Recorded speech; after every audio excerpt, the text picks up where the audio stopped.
Hi guys! Welcome back to my channel. Kamusta na kayo? Sana nasa mabuti kayong kalagayan at kami din dito ay nasa safe na kalagayan din.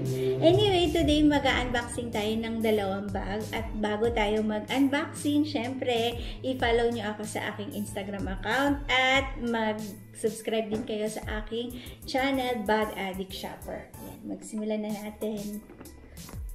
Bali, itong bag na to ay in-order namin nung lockdown. Naswertehan namin kasi bago nag-increase yung Louis Vuitton. Bali, ngayong year na to, nag-increase na sila ng 2 beses.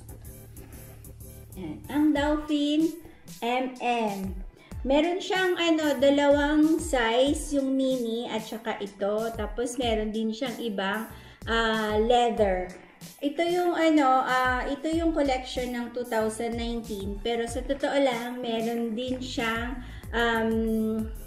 lumang model nito na mamaya makikita niyo dun sa screen. Lalabas siya bigla. Bali ni revival lang siya ni Nicolas Ghesquière. Yan.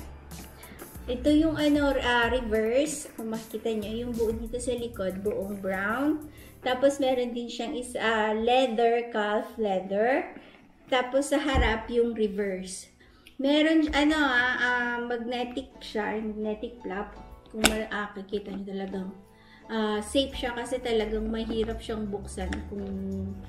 Sa totoo lang, nung una ko itong nakuha, kala ko, meron siyang pinipindot dito kasi nga ang hirap niyang hilahin kasi natatakot din akong ipuwersa siya kasi mamaya masira. Yan. Meron siyang 2 strap, isang chain at saka isang leather. Yan, yung mahaba. Nahahabaan siya. Parang yung dun sa Nenue na strap, nalahabaan siya dito. Kapareha siya ng calf leather din yung strap niya. Tapos yung chain. And sa loob naman, ito ay microfiber. Makikita nyo, hindi siya leather, pero microfiber. Meron siyang dalawang compartment. Tapos may pocket siya na may zip. At dito meron siyang flat na pocket naman dito sa likod. Dito. Yan, ganyan. Kita nyo ba? Yan. Tapos, gold hardware siya, guys. Ang lang dito, ang nakakatakot lang talaga nga dito. Dahil nga, syempre, malakas talaga yung magnet niya eh. So, kailangan mag-iingat ka lang dito talaga kung lagi mo siyang gagamitin. Parang madideform dito kasi talagang maano siya, pag hinihila mo siya dito, laging nahihila rin pati yung, yung both side dito. Yan ang ating MM. Bali, ito ay 10 inches siya ha. Teka. Natin. Nag-ano ko ng iPad para makita natin, sample natin kung gaano siya kalaki. Ayan. Ganyan po siya, guys. Ganyan siya kalaki.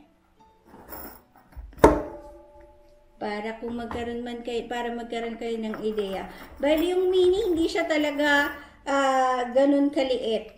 Parang lang siya, 7 inches ang taas, ang lapad pala. Konti lang yung difference nilang dalawa. Ang mini. Pero mabigat siya. Yan ang ating Dolphin. Ito naman susunod ay pang-travel. Tama-tama. Pag natapos na ang ating lockdown, ito ang ating kailangan. Sana matapos na guys ang ating ang ating lockdown, itong nangyayari sa buong mundo. Ang ating bubuksan pa natin. Sorry.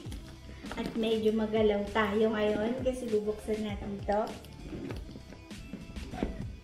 Ito yung Kipal Bandolier 45, size 45, Damier Eden. Meron siyang ibang sizes na 50 at 55. Ito yung saktong-saktong pang hand carry. Kasi hindi siya masyadong malaki, hindi siya masyadong maliit. Yung size niya ay 17 inches.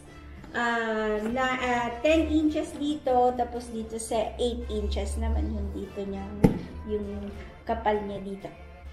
Meron siyang, kung makikita niyo, meron din siya nito para kung kung gusto niyo pagsamahin yung ano niya, yung handle niya. Ito yung pinakalock niya. Pwede niyo rin siyang ipa-hot stamp kung gusto niyo. 3 letter yung free hot stamp niya. Sa loob naman, syempre meron tayong ano doon, may isa tayong packet doon. At syempre bandolier nga, so meron tayong, dito na natin siya ilagay at medyo ayan, meron itong ano na to, yung strap niya, meron siyang parang support dito sa ano, sa shoulder para syempre pagka travel mabigat, hindi masakit sa shoulder. Tapos meron siyang susi. Kaparehas ng bandolier. Yan, may susi din siya. Tapos anuhin din siya, nare-regular yung kanyang strap kung gusto mong mas mahaba para hindi ka masyadong maano sa pagbuhat mo. Tapos guys, kung mapapansin nyo po, teka, nasa na ba siya yun? Yun, kung kita nyo, made in France po siya. Tapos, ipapakita ko pa sa inyo, kung makikita nyo, meron siyang line dito, meron siyang isang leather dito na naka-line. All the way, yan, nakapalibot po siya talaga hanggang dito sa handle niya. Para, kasi nga, syempre, mabigat, pang support din sa ano niya, sa bigat niya. So, talagang dinisign siya pang travel. Ang ating Damier. Meron siyang ibang meron siyang ibang color. Meron siyang monogram, meron ding Damier Azure, meron graphite, at meron yung monogram na color black. Tapos meron pa siyang epi. Marami siyang klase ng leather. Ang ating Kipal 45. And guys, yan ang ating bag ngayon, quarantine. Yan. Sana nagustuhan nyo ang aming review. Sana magkita tayo sa susunod naming video. And syempre, wag nyo kakalimutan maghugas ng kamay, laging magmamask, at wag nyo gagalawin yung inyong yung sumuka, para din maging safe, kasi ngayon yung sabi nila na kailangan wag natin gagalawin lalo yung ilong, yung mata pagka nasa labas tayo. Yan. Keep safe guys, and bye-bye!